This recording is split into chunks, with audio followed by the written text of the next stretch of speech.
हमने बहुत सुना है कि अगर गुण मिलान ना हो तो हमें शादी नहीं करनी चाहिए, तो इसमें कितनी सच्चाई है? गुण मिलान ऑब्वियसली एस्ट्रोलॉजी से ही देखा जाता है और कोई तरीका ही नहीं है कि आप कितने गुण मिल रहे हैं। कि लड़के के बर्थ चार्ट का जो टाइम अगर लेते हैं सिमिलरली लड़की का ले लेते हैं और उसके 9 के 9 प्लैनेट्स तो इंपॉर्टेंट है। फर्स्ट ऑफ ऑल ये समझ लो, मून जो है वो इमोशंस का होता है, Venus is for love and relationships, Mars आपका पैशन के लिए हो जाता है। इट ऑल्सो डिपेंड्स कि पर्टिकुलर हॉरोस्कोप में वो प्लैनेट्स। तो सर, अगर मैं बात करूँ कुंडली मैचिंग, इसका रियल पर्पस क्या है? देखो, कुंडली मैचिंग का रियल पर्पस है to know whether the compatibility is there not, कितना इमोशनल कनेक्शन है, कैसी फैमिली लाइफ का पैटर्न है इन दी हॉरोस्कोप। और आगे जनरली लोग गुण मिलान की, जैसे मैंने बात की थी, दे रिलाई ऑन गुण मिलान विच इज टोटली।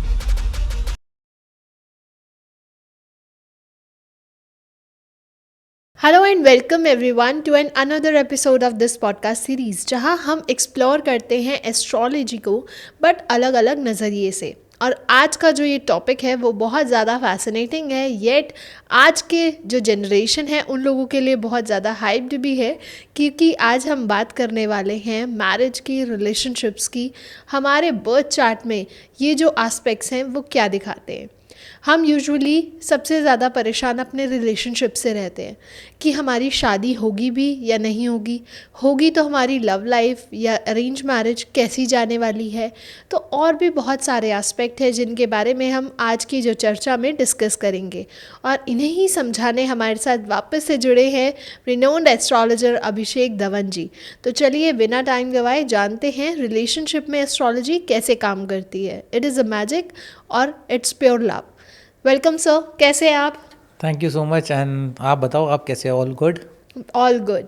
तो सर, सबसे ज़्यादा आजकल की नई जनरेशन, इट्स ऑल अबाउट, हमेशा उनके यही क्वेश्चन रहते हैं कि लव लाइफ कैसी रहेगी, रिलेशनशिप कैसा रहेगा। तो सबसे पहले मेरा यही जर्नल क्वेश्चन है कि आपके पास ऐसे क्वेश्चन आते हैं? मैं अगर बताऊं, लव और रिलेशनशिप, इवन मैरिज, इनके क्वेश्चंस पहले भी आते थे, अब भी आते हैं। अब क्या है कि थोड़े से लोग ओपनली बात कर लेते हैं। जी। पहले ना ये थोड़ा सा ना, आप इसको समझो कि ना सीक्रेट ही रहते थे, ज़्यादा डिस्कस नहीं करते थे unless until there was a huge problem. मतलब लव के क्वेश्चंस कम होते थे, रिलेशनशिप और मैरिज के ज़्यादा होते थे इनफैक्ट। तो मैरिज क्योंकि दे वर मैच्योर इनफ टू, बट अब क्या है कि बिकॉज अब अवेयरनेस है, जनरल लोगों की थिंकिंग बदल चुकी है, सो लव के बहुत सारे क्वेश्चन आते हैं। इनफैक्ट लव के अब ज़्यादा आते हैं as compare to marriage and marital life के ऊपर। ओके। तो सर, हमने बहुत सुना है कि अगर गुण मिलान ना हो तो हमें शादी नहीं करनी चाहिए, तो इसमें कितनी सच्चाई है? देखो, मैं आपको सही बताऊँ एक बात, जो ज़्यादा सुना ना ज़रूरी नहीं है कि वो सच हो। अच्छा। हाँ, तो सिमिलरली गुण मिलान के बारे में अगर आपने ये सुना हुआ है तो ये सच नहीं है। सी, गुण मिलान ऑब्वियसली एस्ट्रोलॉजी से ही देखा जाता है और कोई तरीका ही नहीं है कि आप कितने गुण मिल रहे हैं। कि लड़के के बर्थ चार्ट का जो टाइम अगर लेते हैं, डेट टाइम प्लेस लेते हैं, सिमिलरली लड़की का ले लेते हैं और उसके एक पैरामीटर्स हैं, 8 पैरामीटर्स हैं जिसके ऊपर ये गुण मिलान निकलता है, right? Okay. Major issue with this is कि 99.9% एस्ट्रोलॉजर्स या सो कॉल्ड एस्ट्रोलॉजर्स, क्योंकि ना आजकल हो क्या गया है कि ना AI अवेलेबल है, राइट? सॉफ्टवेयर अवेलेबल हैं। सो जिसने सिर्फ 2 क्लासेस भी पढ़ी हो ना, या सिर्फ थोड़ा सा इधर उधर रील्स भी देख ली हो, वीडियोस देख ली हो ना, वो भी अपने आप को ज्योतिषी मानने लग जाता है। बिल्कुल सही। क्यों? रिजल्ट तो वो कहता है कि गुण मिलान निकालना है, सॉफ्टवेयर में डाला निकल जाएगा। उनको यही नहीं पता कि ना जो गुण मिलान है वो निकल कैसे रहा है। In fact it's a very funny thing actually, और थोड़ा सा डिसहार्टनिंग भी है। अभी पीछे किसी से बात हुई थी मेरी, उन्होंने ना मेरे को कहा कि ना हमारे पंडित जी ने तो ये कहा है कि गुण मिलान इतने मिल रहे हैं और आप मना कर रहे हो कि ये मैरिज अच्छी नहीं है, ये तो हमारे मिल रहे हैं 23-24 मिल रहे हैं, ऐसे कुछ था उनका, एंड कोई नाड़ी दोष वगैरह भी नहीं है एंड दिस एंड दैट, और आप मना कर रहे हो कि नहीं है। मैं कहा जी ठीक है, सिर्फ अपने पंडित जी से इतना पूछ लो कि गुण मिलान निकलता कैसे है। अच्छा। एंड वो कह रहा है ठीक है, उसमें कोई दिक्कत नहीं है, मैं आपकी बात करा देता हूँ। मैं कहा ठीक है जी, बात करा दो। मैं कहा देखो, बात तो करा दोगे पर ना कहीं बहस हो जाएगी इस बारे में। कह रहे हैं क्यों? मैं कहा वो उन्होंने मानना ही नहीं है। कह रहे, मैं कहा आप ना एक काम करो, कॉन्फ्रेंस कॉल पे लो, पता लग जाएगा। ठीक है, कॉन्फ्रेंस कॉल पे ले ली तो उन्होंने सीधा बोला कि आपने कैसे कह दिया कि अच्छा नहीं है, ये तो गुण मिलान से ऐसा आ रहा है और ये आ रहा है, मांगलिक भी चेक कर लिया मैंने, तो आप कह रहे हो कि ये ठीक नहीं है। मैं कहा जी एक बात बताओ, सिर्फ एक क्वेश्चन पूछूंगा सिंपल, गुण मिलान निकलता कैसे, कौन से ग्रह के बेसिस पे निकलता है? कह रहा वो तो पंचांग से देखते हैं और निकाल देते हैं। मैं कहा जी पंचांग में कोई तो कैलकुलेशन होती होगी ना पीछे, पंचांग में ऐसा तो नहीं है कि वो आंख बंद करके कुछ भी छाप देंगे, कोई ना कोई कैलकुलेशन तो होती होगी ना, तभी तो पंचांग बनता है। कह रहे हाँ। मैं कहा कि निकलता कैसे ये बता दो बस। कह रहे उससे क्या लेना देना है, जब गुण मिलाना ऐसा है। मैं कहा पंडित जी सीधा कहो ना, नहीं पता, नहीं ये कोई बात थोड़ी हुई। मैं कहा ठीक है जी, कोई दिक्कत नहीं, जैसे आप कह रहे हो ठीक है। मैंने कहा फ़ोन कटवा दिया मैंने कहा देखो अब आपको ये पता लग गया कि पंडित जी को ये नहीं पता कि गुण मिला निकलता कैसे है।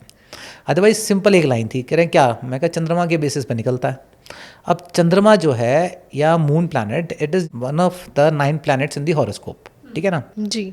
अब एक प्लैनेट की पोजीशन लड़के के हॉरोस्कोप में क्या है और चंद्रमा की रिलेटिव पोजीशन लड़की के हॉरोस्कोप में क्या, उसके रिलेटिव पोजीशन से निकलता है। अच्छा। कि मेल हॉरोस्कोप में चंद्रमा कहाँ बैठा है, फीमेल हॉरोस्कोप में चंद्रमा कहाँ बैठा है, उसकी पोजीशन से निकलता है गुण मिलान।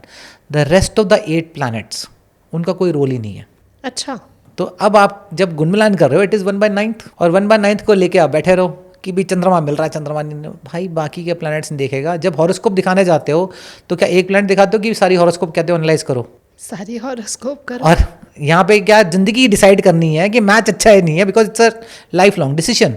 गाड़ी की तरह तो है नहीं, आज खरीद ली, नहीं पसंद आई, 2 महीने बाद या साल भर बाद बेच दी, ऐसा तो नहीं है। बिल्कुल भी नहीं। And specially in the Indian society हम जहाँ रहते हैं, marriage is a life time commitment. तो उसका डिसीजन आपने लेना है, वो भी उसमें क्या कर रहे हो कि एक प्लैनेट को देखा और बाकी के छोड़ दिया। So those people who say that they are taking decision on गुण मिलान, it's absolutely absurd. Okay. Horoscope को कंप्लीट में मैच कराओ ना, ज़रूरी क्या है, मतलब एक प्लैनेट के ऊपर देखो और बस उसी पे अपनी लाइफ को डिसाइड कर लो, ऐसा नहीं होता है। सो गुण मिलान मान लो अच्छा है या ख़राब है, मतलब 18 से ज़्यादा हो या 18 से कम हो, it doesn't make a difference, the whole of the horoscope is important. Okay. तो यही है कि आपका जो क्वेश्चन था कि भाई क्या करनी चाहिए या नहीं करनी चाहिए, डिपेंड ये करता है कि ओवरऑल हॉरोस्कोप क्या है, नॉट ऑन वन प्लैनेट। तो क्या सच में एस्ट्रोलॉजी लव लाइफ के बारे में इंसाइट्स देती है? देखो एस्ट्रोलॉजी में ना है क्या सिस्टम कि you can ask the horoscope anything, career, love, marriage, finance, travel, health, education, सब कुछ तो है लाइफ के पैटर्न्स। आपको क्या सवाल है आपके मन में, आप उसमें से आंसर निकालना है आपको। अच्छा। ठीक है ना। अगर मेरे पास कोई लव रिलेशनशिप के लिए पूछने आया तो मैं उस हॉरोस्कोप में से लव रिलेशनशिप का एस्पेक्ट बता दूंगा। कोई करियर के बारे में जानने का तो करियर का, कोई एजुकेशन के बारे में जानने का तो एजुकेशन का। डिपेंड करता है कि वो क्या क्वेश्चन पूछ रहा है। The whole of the book is there. ठीक है। अब क्या ये बता सकता है लव रिलेशनशिप के ऊपर? Yes, it can tell. Planets कौन से हाउसेस को रिप्रेजेंट कर रहे हैं, कौन सी दशा पीरियड चल रहा है, क्या एस्पेक्ट्स हैं उस पर, उसके बेसिस पे लव रिलेशनशिप का पैटर्न पता लग जाता है। ओके। और वो हॉरोस्कोप में बहुत ईजिली निकाल सकते हो। अगर आपने खुद सीखा हो बहुत ईजी है, अगर नहीं सीखा तो कोई नहीं, एक अच्छे एस्ट्रोलॉजर के पास चले जाओ and then you can get it done. तो सर हमारे हाउसेस में कौन से ऐसे प्लैनेट्स हैं जो लव और रिलेशनशिप, मैरिजेस को डिनोट करते हैं? 9 के 9 प्लैनेट्स तो इंपॉर्टेंट है, फर्स्ट ऑफ ऑल ये समझ लो। ठीक है। बट जैसे प्लैनेट्स के ना अपनी एक इंटरनल जिसे कहते हैं स्ट्रेंथ होती है, इंटरनल उसकी सिग्निफिकेंस होती है। लाइक मून जो है वो इमोशंस का होता है, Venus is for love and relationships, Mars आपका पैशन के लिए हो जाता है, और आपका मरकरी विटीनेस के लिए हो जाता है। देखो ह्यूमर नहीं है, विटीनेस नहीं है ना, तो भी रिलेशनशिप में कहीं ना वो सीरियसनेस रहती है, right. So it also depends कि पर्टिकुलर हॉरोस्कोप में वो प्लैनेट्स क्या रिप्रेजेंट कर रहे हैं। हॉरोस्कोप एक पर्सन में मून कुछ और रिप्रेजेंट कर सकता है, दूसरे के पर्सन के हॉरोस्कोप में कुछ और रिप्रेजेंट कर सकता है। हो सकता है मून हैप्पीनेस और इमोशंस कनेक्शन दे रहा हो एक हॉरोस्कोप में, और मून दूसरे के हॉरोस्कोप में, दो even it's a planet of emotions, वो हो सकता है कि वो स्ट्रेस और एंग्जाइटी क्रिएट कर रहा हो। अच्छा।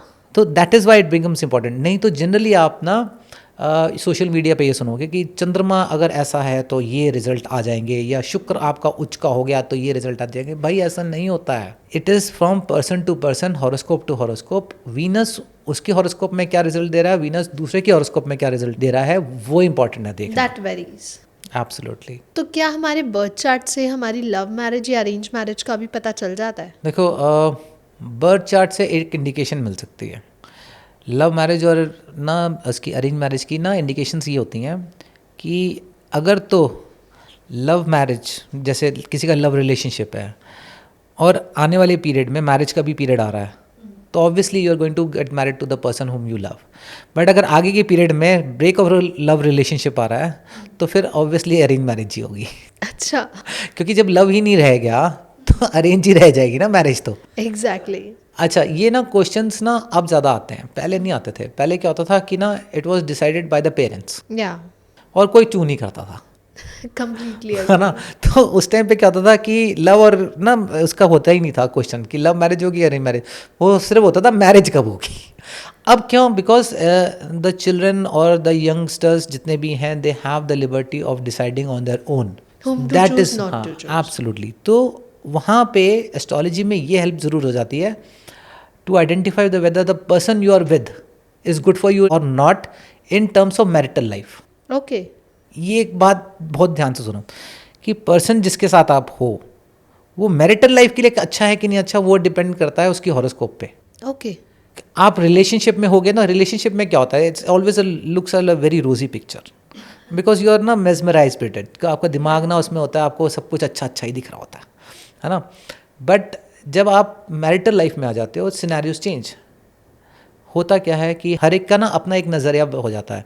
मैरिटल लाइफ का नज़रिया और एक लव रिलेशनशिप का नज़रिया दोनों में अलग अलग फ़र्क है, दोनों डिफरेंट है। दोनों फिर because then you tend to form a family, और फैमिली के साथ से चलना और एक इंडिविजुअली चलना दोनों में बहुत ज़्यादा फ़र्क है। एग्जैक्टली, तो कंप्लीटली। इसलिए इम्पॉर्टेंट ये हो जाता है कि ये देखना कि whether the person you are getting married to और you are deciding to get married to, जिसके साथ आपका लव रिलेशनशिप है, whether the person is going to be good for you in to the marital life और not. Okay, बाकी तो देखो ज़िंदगी तो सबकी चली रही है। अप्स एंड डाउन्स सारे रिश्तों में होते हैं। एब्सोल्युटली। तो सर क्या एस्ट्रोलॉजी मैरिज की टाइमिंग भी प्रिडिक्ट कर सकती है? देखो एस्ट्रोलॉजी में ना एक तो मिथ ये है कि जो लिखा है वैसे ही होगा, अच्छा, ऐसा नहीं होता। Astrology can give you indications and a positive और a weak period for a particular event of life. आप उस पर कैसे एक्ट करते हो, उस पर आप कितने एफर्ट्स डालते हो, उस पर भी डिपेंड करता है। एग्जैक्टली। अच्छा एक बात बताओ, 9 ग्रह जो आज हैं, क्या आज से 20 साल पहले भी 9 ग्रह थे कि नहीं थे? थे। 50 साल पहले, 70 साल पहले वो 9 ग्रह तो वही थे ना। हाँ तो जी। 9 ग्रहों के वही पैटर्न्स होंगे, सब कुछ है। हॉरोस्कोप से हॉरोस्कोप ऑब्वियसली डिफर करता होगा, बट 9 ग्रह वही थे। जी। आज से 70 साल पहले मैरिज जब होती थी it was in a very younger age. अच्छा। हाँ, अब आप देख लो ना, आपके ग्रैंडफादर या ग्रेट ग्रैंडफादर 16-17 साल की उम्र में शादियाँ हो रही होती थी, सही बात है ना। बाल विवाह एक टाइम था जब बाल विवाह भी होता था। देन आज से अगर हम 20 साल पहले चले जाएं तो marriages were happening in the age of 24-25। आज की डेट में मैरिजेस कब हो रही हैं? 28, 29, 30 में शुरू करते हैं सोचना। सो दिस डिपेंड्स कि देश काल पात्र एक चीज़ होती है जो हम एस्ट्रोलॉजी में यूज़ करते हैं कि डिपेंड करता है कि what is the scenario is. अब आज की डेट में द पीपल आर, जो यंगस्टर्स हैं या जनरेशन है, new generation, they are more focused on their own relationship as well as on their career. या इंडिविजुअलिस्टिक सबका हो चुका है। सो नाउ किसी को भी अब शादी करनी है तो पढ़ाइयाँ भी इतनी हो चुकी हैं कि आप जब तक पढ़ाई करते हो तब तक 25-26 साल के तो वैसे ही हो चुके होते हैं, कंप्लीटली है ना। और सबको अपने पैरों पे स्टैंड होना है। नोबडी वांट्स कि भाई, ऐसा नहीं है कि भाई पहले क्या होता था कि अगर लड़का ज़्यादा नहीं कमाता ना, अगर फैमिली एफ्लुएंट है तो कर दो जी। हाँ, अब बट आप आज की डेट में लड़की वाले ये पूछते हैं लड़का खुद क्या करता है, एग्जैक्टली। उसकी खुद की क्या स्टैंडिंग है। देखो फैमिली की स्टैंडिंग तो है ठीक है, obviously will check that, but लड़का खुद कहाँ स्टैंड करता है वो डिपेंड करता है, दैट मैटर्स द मोस्ट, है ना। अब आप खुद कह रहे हो कि that matters the most, right. पहले ऐसा नहीं होता था ना, पहले था कि अगर फैमिली अच्छी है तो ठीक ही होगा यार, कर दो, क्या हो गया। अब क्या है कि अब लड़कियों को अगर स्टैंड होना है या लड़की को स्टैंड होना है, ऑब्वियसली 27-28 साल की उम्र तो वैसी हो जाती है। हाँ अब 25-26 तक तो आप अपनी ग्रेजुएशन, पीजीज वो सब करके या स्पेशल कोर्सेज करते हो आप, तब तक तो आपके वही कंप्लीट होते हैं। Yeah. उसके बाद आप अपने करियर में आते हो तो करियर में भी 2-3 साल लग जाते हैं सेट होने में, अनलेस अनटिल आपके फादर का बिजनेस हो and you are set from the day one. But generally यही होता है, Yeah. है ना। सो 28 साल अब एक जनरल जो हो गई है मैरिजेबल एज 28 है। अब यहाँ एस्ट्रोलॉजी में कहाँ फ़र्क हो गया कि 9 प्लैनेट्स तो वही थे। हॉरोस्कोप आपको ये हेल्प कर देता है to identify which is a good period for marriage when the marriage is possible. अच्छा, ठीक है ना। अब 24 की एज में या 22 की एज में मैरिज का पीरियड आ रहा है, it's a choice whether you want to get married और नॉट। आप Okay. मैरिज करना चाहते हो नहीं करना चाहते, वो आपकी उस टाइम पे चॉइस हो जाती है। 26 में करना चाहते हो तो you check whether the period is there और नॉट। 28 में करना चाहते हो you check whether the period is there और नॉट। ऐसा हो सकता है कि 26 में पीरियड आ रहा हो बट 28 में ना आ रहा हो। अगर आप हॉरोस्कोप पहले चेक करा लेते हो तो आपको ये पता लग जाता है कि कितना टाइम हो सकता है, अगर अभी नहीं करते तो कितना टाइम वेट करना पड़ सकता है, तो आप उस हिसाब से प्लान कर सकते हो। Suppose it is coming in the age of 32, 26 में आप चेक करा रहे हो और 32 में आ रहा है, आज की डेट में थोड़ा लेट है, हो सकता है अगले 10-15 साल बाद 32 भी नॉर्मल हो, है ना। 32 जो है वो नॉर्मल हो सकता है, राइट। या बट आज की एज में की बात कर रहे हैं। सो एस्ट्रोलॉजर को स्पेशली ये देखना पड़ता है कि जो लॉजिकल एस्ट्रोलॉजर होगा वो आपको ये देख के बता देगा कि अभी का जो टाइम आ रहा है वेदर इट इज़ पॉजिटिव और नेगेटिव, आगे का टाइम कब पॉजिटिव या नेगेटिव हो रहा है उस हिसाब से है, and then you can actually put in action accordingly. Okay. Astrology define नहीं करता कि शादी कब होगी, it only helps you to take a right decision at the right time. Okay. ये फ़र्क है बस। तो सर आजकल देखा गया ना कि रिलेशनशिप बार बार फेल भी हो जाते हैं, तो ऐसा क्यों है? क्या ये बर्थ चार्ट में विजिबल होता है? देखो, रिलेशनशिप का फेल होना बर्थ चार्ट में होता है, ओके। बट आप उसको कैसे लेते हो वो आपके ऊपर है ऑब्वियसली। अब किसी की हॉरोस्कोप जो है बहुत लवेबल वाली रिलेशनशिप वाली हो सकती है, एंड इट इज़ लाइक ये जो जिसके साथ में हूँ उसके साथ मैं खुश हूँ, दिस एंड दैट। कईयों की हो सकती है कि भी जिसके टाइम ऐसा आ रहा हो कि भी स्ट्रेस, एंग्जाइटी और एंगर का आ रहा हो, है ना। अब उस केस के अंदर क्या होगा कि भाई रिलेशनशिप में इश्यूज आएंगे। Suppose if the other person जिसके आप relationship, stress, anxiety, anger, agitation इन सब में है, टेम्परामेंट उसका हाई चल रहा है, तो रिलेशनशिप में डिफरेंसेस तो होंगे ही होंगे। कब तक आप सहन करोगे एक दूसरे को? तो हॉरोस्कोप में ये पता लग जाता है कि आपका जो जिसका भी XYZ जिसका भी पीरियड चल रहा है कि वो दशा पीरियड पॉजिटिव चल रहा है, it is a happy period, और it is a some period which is of stress, anxiety और डिप्रेशन और एंगर। तो वो अगर ज़्यादा ये सब पीरियड्स आ रहे हैं, नेगेटिव वाले पीरियड ज़्यादा आ रहे हैं, तो ऑब्वियसली क्या होगा कि रिलेशनशिप चलेंगी नहीं ज़्यादा। और जिसके आ रहे हैं कि भाई it's a lovable kind of a period, it is a harmonious period, और आपका जो टाइम चल रहा है वो बहुत चल रहा है जिससे सबसे मिलना, हंसना, बोलना वो सब चल रहा है, it will help you to continue. Okay. तो सर ऐसा भी होता है ना कि स्टार्टिंग में तो बहुत लवी डवी चल रहा है, सब कुछ बढ़िया है, and sometimes suddenly it crashes out, तो क्या ये भी बर्थ चार्ट में हमें दिखता है? देखो, मैं बताता हूँ, आपका क्वेश्चन बहुत ज़्यादा वैलिड है ये वाला। इसमें ना दो एस्पेक्ट्स हैं, एक है कि योर सेल्फ इनपुट और and then what the stars are, दोनों चीज़ें। आप शुरू में साइकोलॉजिकली आप अपना बेस्ट टू बेस्ट देते हो किसी भी रिलेशनशिप में, राइट? अब उसमें स्टार्टिंग में क्या होता है कि you always show the good side of yours. धीरे धीरे जब डिफरेंसेस बढ़ते हैं ना, तो वो ऐड हो रहे होते हैं। कैसे? छोटा सा एक डिफरेंस आया तो आप लेट गो कर देते हो, फिर एक और डिफरेंस आया, आप लेट गो तो कर देते हो, बट वो पिछले वाले के साथ हल्का सा ऐड हो जाता है। हाँ। वो अब पहले 1 पॉइंट था, अब वो 2 पॉइंट हो गया। फिर उसके बाद क्या होता है कि फिर थोड़ा सा टाइम ठीक चला, फिर और कोई डिफरेंस आ गया बड़ा, तो वो 1 + 1 2 तो जो हो रखा था उसमें 3 और ऐड हो गए, तो 5 हो गया। ऐसे कर करके ना एक ऐसी स्टेज आ जाती है जिसमें डिफरेंसेस बढ़ जाते हैं, और आगे के दशा पीरियड में अगर डिफरेंसेस वाला ही पीरियड चल रहा है तो वो कंपाइल होने की वजह से इट ब्रेक्स ऑफ। अच्छा। तो वो ब्रेक का आ जाता है। अब उस टाइम पे आप अपने आप को कैसे साइकोलॉजिकली मॉडिफाई करते हो, अपने एफर्ट्स किस तरह से डालते हो, whether you go for breakup और नॉट, ये कहीं ना कहीं सेल्फ डिसीजन तो होता ही है। बट प्लानिटरी पोजीशंस आपको उस डिफ़िकल्ट फेज़ में डिफ़िकल्टीज तो लाएंगी ही लाएंगी रिलेशनशिप में। आप उसको कैसे मैनेज करते हो वो आपके ऊपर है। एग्जैक्टली कैसे आप डील कर रहे हो। आई गेस कि पहले के जो लोग थे वो इन डिफ़िकल्ट टाइम्स को बहुत एक ईज़ की तरह लेते थे, एक लेसन की तरह लेते थे, और आई गेस कि तभी उनकी इतनी लाइफ या रिलेशनशिप लॉन्ग लास्टिंग रही है। Absolutely correct. ये ना सोशल या सोसाइटी का जो है ना वो फ़र्क तो रहता ही है। आई शुड नॉट से दिस, बट कहीं ना कहीं आप देखो इंडियन जो हमारी हिंदू कल्चर और इंडियन सोसाइटी है, इसमें वी ट्राई कि रिलेशनशिप्स कंटिन्यू रहे। और अगर आप बाहर वेस्टर्न कल्चर में चले जाओ, थोड़े से भी डिफरेंस हुए ना, तू अपने रास्ते भाई मैं अपने रास्ते, they don't even think about it the second time. बहुत कम लोग हैं जो लव रिलेशनशिप को एक्चुअली मेंटेन करना चाहते हैं इवन आफ्टर डिफरेंसेस। एब्सोल्युटली, ये बहुत कम लोग हैं। बट ये ना कल्चर और सोसाइटी का बहुत फ़र्क पड़ता ही है। तो आज से जो 50 साल पहले का जो कल्चर था या 30 साल पहले का कल्चर था, उसमें यही था कि आपको मेंटेन करके चलना है whatever the aspect is. अच्छा चल रहा बुरा चल रहा है, you try to maintain it. But अब because everybody is going solo, जैसे वो होता है ना कि भाई हर एक अपना अपने ही सोशल मीडिया पे अपनी तरह की रील्स देख रहा है, हस्बैंड या रिलेशनशिप जिसके साथ हो वो अपनी तरह की देख रहा है, वो हर एक का अपने अपनी चॉइसेस हैं।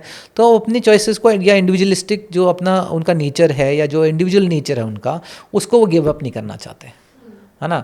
तो अगर ज़्यादा डिफरेंसेस हो जाते हैं ना, तो वो जैसे कि लेट्स स्टे अपार्ट, या तो वो हो गया है। तो that's a part of society and culture. तो सर अगर मैं बात करूँ कुंडली मैचिंग, इसका रियल पर्पस क्या है? देखो, कुंडली मैचिंग का रियल पर्पस है to know whether the compatibility is there not, कितना इमोशनल कनेक्शन है, कैसी फैमिली लाइफ का पैटर्न है इन दी हॉरोस्कोप, और आगे चाइल्ड बर्थ क्या है, हेल्थ क्या है, ये इंपॉर्टेंट है।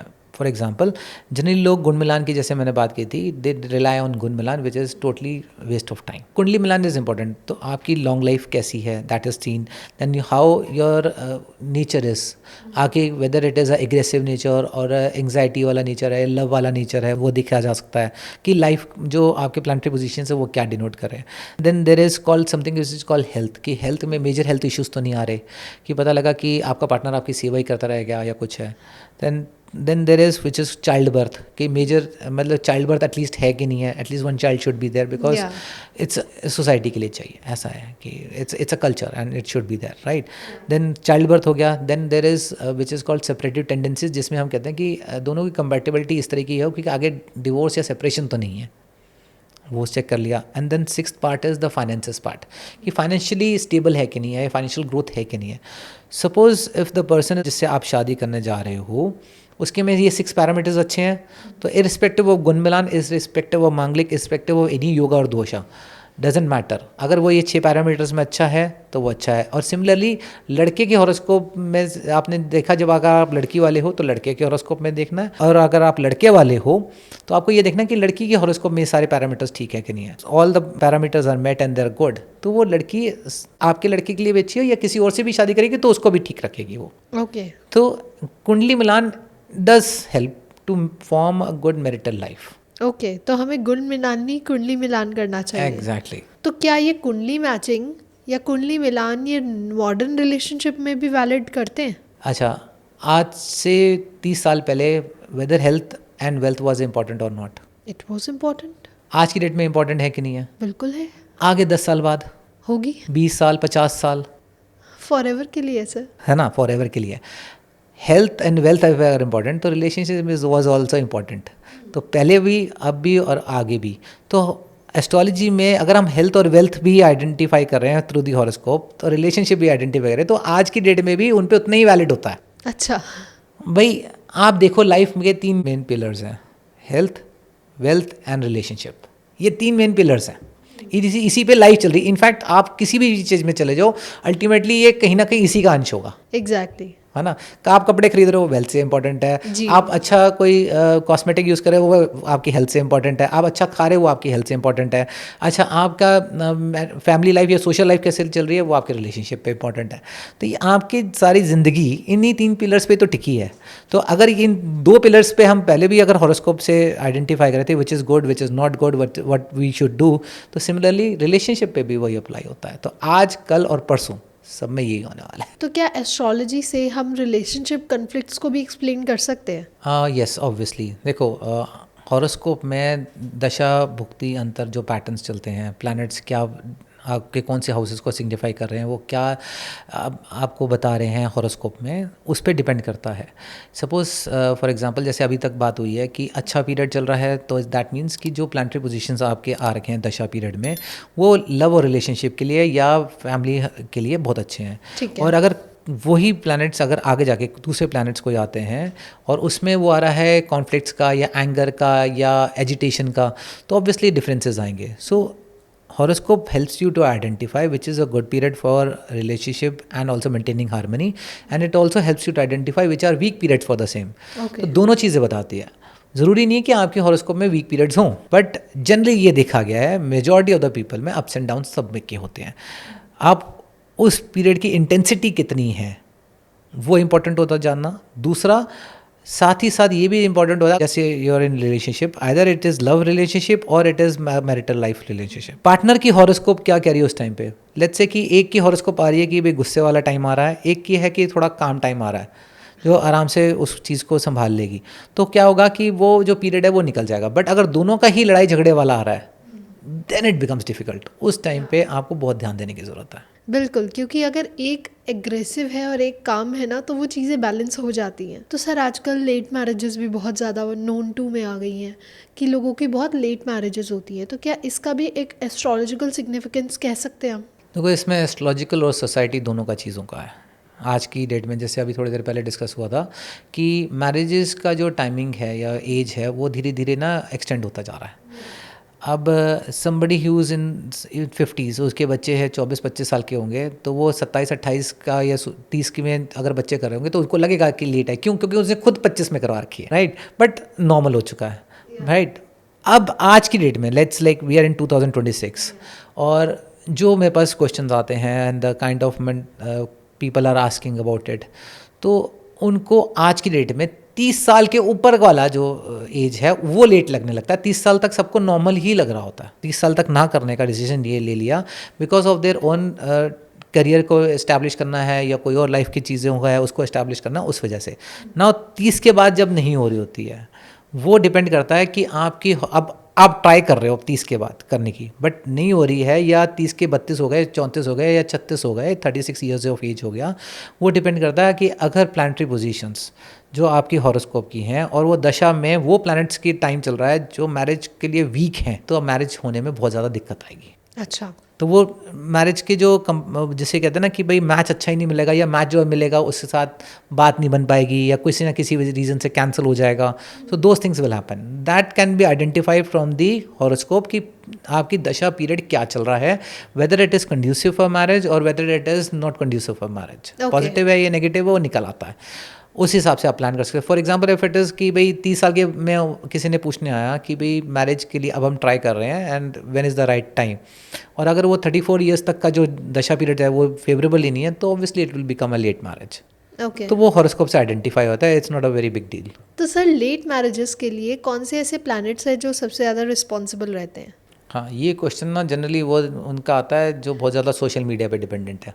या मैं आपके भी नहीं कह रहा बट मैं जनरल की बात कर रहा हूँ, बिकॉज ना इतना ज़्यादा इसको ना प्रोपोगेट कर दिया गया है कि आपका शनि अगर आ गया है तो इस वजह से, या राहु आ गया है तो इस वजह से आपका लेट हो गई है, आपकी दशा इसकी चल रही है इस लेट हो गई है। भाई नहीं, आप एक ही प्लैनेट से सभी को थोड़ी हाँक सकते हो। एग्जैक्टली। हर एक ही हॉरोस्कोप में हर प्लैनेट कोई ना कोई रिजल्ट दे रहा है। सही किसी बात का सैटर्न पॉजिटिव हो सकता है, किसी का सैटर्न नेगेटिव हो सकता है। अब ये तो है नहीं कि सैटर्न सबके लिए नेगेटिव है या राहु सबके लिए नेगेटिव है या केतु सबके लिए नेगेटिव है, ऐसा नहीं है। लेट का होना या जल्दी होना शादी का ये डिपेंड करता है कि प्लैनेट क्या सिग्निफाई कर रहा है और किसकी दशा चल रही है। सिंपल है, ठीक है ना। अब मेरे से कोई पूछता है कि भाई किस प्लैनेट की वजह से, तो मैं उनकी हॉरोस्कोप के हिसाब से बताता हूँ। I don't say a general statement कि शनि की दशा चल रही होती है इसलिए होता है, I don't say that. In fact what you do is, मैं आपको एक ओपन चैलेंज है, आप ये काम करो कि ना जो भी सुन रहे हैं ये लिसनर्स जो भी हैं, जो व्यूअर्स हैं, देख रहे हैं, आप ना यूट्यूब पे जितनी भी हमारी वीडियोस है, इंस्टाग्राम पे वीडियोस है, सारी देख डालो। कहीं आपको ये फॉल्स स्टेटमेंट ही नहीं मिलेगी, कहीं ये वीक स्टेटमेंट ही नहीं मिलेगी। क्यों? क्योंकि हमें पता है ना कि हम आपको लॉजिकली गाइड करना है, आपको सही रास्ता दिखाना है, तो वीक स्टेटमेंट देने का कोई फ़ायदा नहीं है। एक जनरल स्टेटमेंट के लिए आपके पास 99.9% एस्ट्रोलॉजर्स बैठे हैं, उनके देख लो। तो सर अगर किसी के रिलेशनशिप्स में अप्स एंड डाउन्स चल रहे हैं तो क्या एस्ट्रोलॉजी उसको सपोर्ट करने, उसको इम्प्रूव करने की भी मदद देती है? Yes, it does help. देखो मैं बताता हूँ, जब रिलेशनशिप में इश्यूज चल रहे हों, so I generally ask the people to bring both the horoscopes. In the sense horoscope का मतलब ये हो गया डेट टाइम प्लेस दोनों का चाहिए। जी। कुछ कंडीशंस में नहीं मिलता, उस पर मैं आगे आ जाऊँगा, बट अभी लेट्स हाइपोथेटिकली से कि दोनों की हमारे पास डिटेल्स अवेलेबल हैं, तो मैं दोनों की हॉरोस्कोप का चेक कर लेता हूँ। उस हॉरोस्कोप में ये चेक कर लेते हैं कि ऑब्वियसली अगर ज़्यादा डिफरेंसेस आ रहे हैं तभी वो मेरे पास आए हैं, छोटे मोटे होते तो अपने घर बैठे होते ना, आए नहीं होते, right? Exactly. Logically both the horoscopes में कहीं ना कहीं डिफरेंसेस का टाइम चल रहा होगा। जी। अब मेरा काम ये हो जाता है कि मैं ये देखता हूँ और कि भाई आगे की दशा पीरियड कैसे आ रही हैं, when the things are improving, so I tell them कि these are improving from this particular time onwards, चाहे वो 2 महीने हो, चाहे 6 महीने हो, चाहे साल हो, whatever, depending on horoscope to horoscope. अगर वो आगे जाके इम्प्रूव हो रहा है तो देन आई टेल देम कि ये आगे जाके इम्प्रूव हो रहा है, अभी आपको काउंसलिंग की ज़रूरत है, you need to put in your special efforts, आपको अपने आप को काम रखने की ज़रूरत है, डू सम मेडिटेशन और whatever it is possible अपने आप को, और कुछ रेमेडीज़ ऑब्वियसली एस्ट्रोलॉजी में जो रेमेडीज़ होती हैं, आई टेल देम कि ये मंत्र कर लो या ये दान कर लो या ये जेमस्टोन पहन लो, whatever, depending on horoscope to horoscope, right? तो उनको ये पता लग जाता है, मगर करता कौन है? कोई भी नहीं। जनरली नहीं करते, मगर करते वो लोग हैं जिन्होंने एक्चुअली अपनी रिलेशनशिप को सेव करना होता है। हाँ। वो एफर्ट डाल लेंगे, क्योंकि ना everything is never decided by astrology. Astrology आपको सिर्फ पैटर्न दे रहा है, आप उस पर अपना माइंडसेट कितना लगा रहे हो, उस पर अवेयरनेस कितने लगा रहे हो, उसको आप कैसे एफर्ट्स डाल रहे हैं। एब्सोल्युटली दैट मैटर्स, ठीक है ना। मान लो आपको गुस्सा चढ़ रहा है उस टाइम पे, आपको एक टेक्निक बता देता हूँ, बहुत सिंपल है। कभी भी गुस्सा चढ़ रहा हो एंड अब थोड़ी अवेयरनेस रखनी है उस टाइम पे, जस्ट काउंट टिल 10, 1 2 3 ऐसे करके टिल 10, आप देखोगे आपको गुस्सा काफ़ी हद तक शांत हो गया। ठीक है ना। तो ये कुछ टेक्निक्स हैं, मैं क्या मतलब आप किसी काउंसलर के पास जाओगे तो उन्होंने भी बता देनी है जी। आप काउंसलर के पास जा रहे हो, that shows that you want to improve it first of all. जी। उसको अगर आप मान रहे हो तो रिजल्ट आएंगे, सिर्फ जाने से काम नहीं है ना। सिमिलरली मेरे पास आने से सिर्फ काम नहीं बनेगा ना, अगर मेरी जो एडवाइस है आप उसको फॉलो करोगे तभी तो बनेगा। एग्जैक्टली लोगों को लगता है बस आ गए दिखा लिया and everything gonna be fine. नहीं वो यार वो ना भगवान के घर पे हो सकता है, एस्ट्रोलॉजर के घर पे नहीं हो सकता। But to be very honest जी। And I would like to tell my views also कि कोई भी एस्ट्रोलॉजर अगर ये क्लेम कर रहा हो कि मैं आपके लिए ये सब कर दूंगा और मैं आपकी ज़िंदगी बदल दूंगा, दैट्स ऑल फॉल्स क्लेम्स। ऐसा नहीं होता है, so don't follow in that trap. We can only guide you, we can only suggest you, rest आपके हाथ में और भगवान के हाथ में, हम सिर्फ एज अ गाइड ही हैं। ओके, तो यंग कपल एस्ट्रोलॉजी से क्या क्या सीख सकते हैं? एक तो खुद एस्ट्रोलॉजी सीख सकते हैं सीख है ना, बिकॉज ये ना हवा बना रखा है एक कि ना एस्ट्रोलॉजी बहुत मुश्किल है और इसके लिए बहुत अध्ययन करना पड़ता है। नहीं करना पड़ता यार, it's easy to understand, you just need to have an open mind and understanding आपके पास होनी चाहिए। बेसिक अंडरस्टैंडिंग है, you can learn astrology, anybody can do it. Generally इसको हवा बना रखा है, नहीं होता। मेरे पास कई लोग आते भी सीखने के लिए तो कहते हैं सर आप इतनी आसानी से बता देते हो, समझा देते हो और ये हमें आ जाता है। हमने तो 3-3 साल पढ़ाई की है, 4-4 साल पढ़ाई की है, कुछ आता ही नहीं हमें, और उसके बाद भी प्रेडिक्शन नहीं निकलती। मैं कहा यार एक्चुअली आपके दिमाग में ये डाला गया है कि इसको बहुत ज़्यादा पढ़ना पड़ता है, कई सालों तक पढ़ना पड़ता है तब रिजल्ट आते हैं।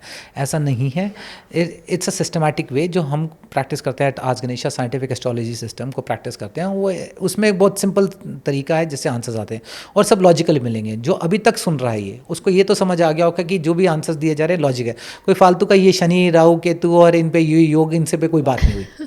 It is actually for this new generation, ये जितनी भी हम बातें कर रहे हैं this is for new generation, because वो लोग समझदार हैं, बस मिसगाइड हो रहे हैं। या they just need a right direction. Absolutely, समझदार तो हैं वो, बस मिसगाइडेड हो जाते हैं कई बार। तो उनको सिर्फ ये समझाने के लिए है कि there is always a logic and reasoning and system, you just need to follow that.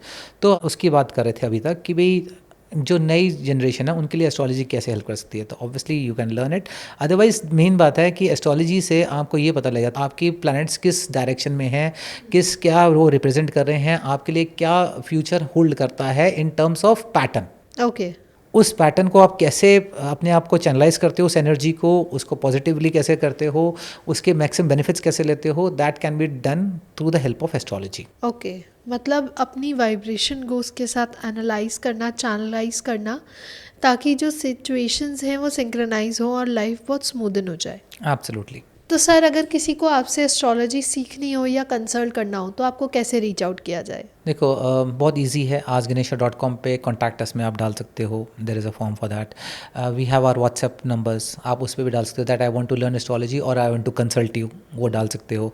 And अगर सिर्फ कंसल्टेशन ही लेनी है सो आप askganesha.com पे आओ, उसमें सारे सेक्शंस बने हुए हैं like career, marriage, love, finance, travel, health, इन सब के सेक्शंस बने। तो आपकी जो एस्पेक्ट ऑफ लाइफ है उस सेक्शन पे जाओ, उससे रिलेटेड सर्विसेज हैं, just simply request them and that's it. Okay. ये बहुत सिंपल है, हमने बना ही इसी तरह रखा है कि as simple as possible and the answers should be as logical as possible. Okay. ये आज गणेशा का मोटो है। Okay, thank you so much sir. अगर किसी को रीच आउट करना होगा, चाहे वो सीखने के लिए चाहे कंसल्टेशन के लिए, उनके लिए लिंक डिस्क्रिप्शन बॉक्स में है, वो जाके askganesha.com पे सर्च आउट कर सकते हैं, रीच आउट कर सकते हैं हमारे सर से और अपनी प्रॉब्लम्स को डिस्कस भी कर सकते हैं। तो thank you so much sir, बहुत मज़ा आया आज आपसे बात करके, और ऐसे ही हम मिलते रहेंगे। और भी ऐसे टॉपिक्स हैं जिनके अंदर हम इन डेप्थ उसको जानना चाहेंगे, अंदर स्टडी करना चाहेंगे। तो अगर आप लोगों को भी पसंद आया हो तो लाइक कमेंट शेयर भर भर के करें और चैनल को ज़रूर सब्सक्राइब करें ताकि ऐसी और इन्फॉर्मेटिव वीडियोस हम आपके लिए टाइम टू टाइम लेके आ पाएँ। और साथ में ही अगर अभी भी आपके कोई क्वेश्चन रह गए हैं या आप कोई सजेशन देना चाहते हैं तो नीचे कमेंट सेक्शन में आप बता सकते हैं ताकि आगे आने वाली सीरीज़ में उन्हें ज़रूर कंसीडर किया जाए। तब तक के लिए stay happy, stay fit. Thank you.